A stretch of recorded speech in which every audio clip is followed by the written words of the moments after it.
রাসায়নিক ভর্তি ট্যাঙ্কারের আগুনে মিলিয়ে গেল একের পর এক প্রাণ। হায়দ্রাবাদে ঘটে গেল বিরাট বিস্ফোরণ। মৃত্যু মিছিল থামছে না, প্রতি ঘন্টায় উদ্ধার হচ্ছে দেহ। কিভাবে ঘটলো এত বড় একটা অ্যাক্সিডেন্ট? 2025 সাল, চারিধার থেকে শুধু একের পর এক ভয় ধরানো খবর। হায়দ্রাবাদের কাছেই সাঙ্গারেড্ডিতে একটা ওষুধ কোম্পানিতে ভয়াবহ ব্লাস্ট। বিস্ফোরণ কাণ্ডের ওই ছবি রীতিমতো ভয় ধরাচ্ছে।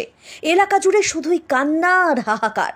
আপনজনকে হারানোর শোকে পাথর হয়ে যাচ্ছে মানুষ। জানা যাচ্ছে মৃতের সংখ্যা বাড়তে বাড়তে 30 পার হয়ে গেছে অলরেডি।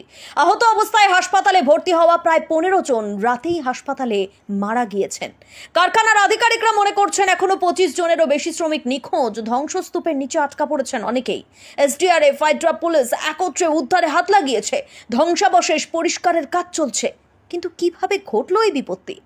সোমবার সকালে হায়দ্রাবাদ থেকে প্রায় 50 কিলোমিটার দূরে সাঙ্গারেড্ডি জেলার পাসামাইলরাম শিল্প এলাকায় সিগাচি ইন্ডাস্ট্রিজ লিমিটেডের ওষুধ কারখানায় একটা ভয়াবহ ব্লাস্ট ঘটে। রাসায়নিক রিঅ্যাক্টরের ভেতরে ঘটা এই বিস্ফোরণের আগুন মুহূর্তের মধ্যে ছড়িয়ে পড়ে কারখানার অন্য অংশে। গ্যাস সিলিন্ডার বোঝাই ট্রাকে আগুন লেগে যায়। এর ফলে বড় বিপদের আশঙ্কা ছিলই, সেটাই সত্যি হলো। ক্রমেই ছড়িয়ে পড়তে থাকে আগুন। বিস্ফোরণের তীব্রতা এতটাই ছিল যে শব্দ প্রায় 5 কিলোমিটার দূর থেকে শোনা গেছে। যারা এই দুর্ঘটনা ঘটতে দেখেছেন তারা বলছেন, বিস্ফোরণের অভিঘাতে বহু শ্রমিক ছিটকে পড়ে গিয়েছেন কয়েক মিটার দূরে দূরে। ছিন্ন ভিন্ন হয়ে গিয়েছে গোটা শরীর। নিহতদের বেশিরভাগই বিহার, উত্তরপ্রদেশ এবং ওড়িশার মতো রাজ্য থেকে আসা পরিযায়ী শ্রমিক। তারা আর কোনোদিনও বাড়িতে ফিরবেন না। সব আশা শেষ হয়ে গেল এক নিমেষে।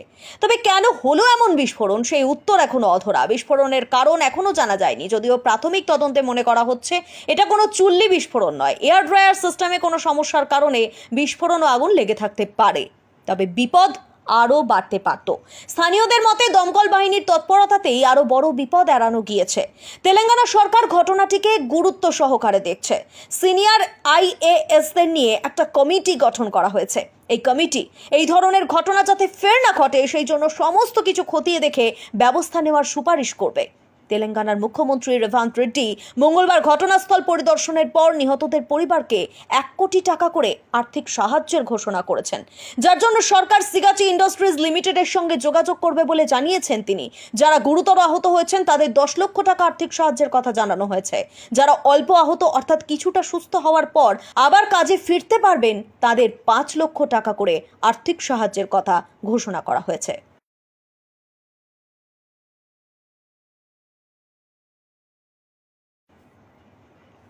Bureau report,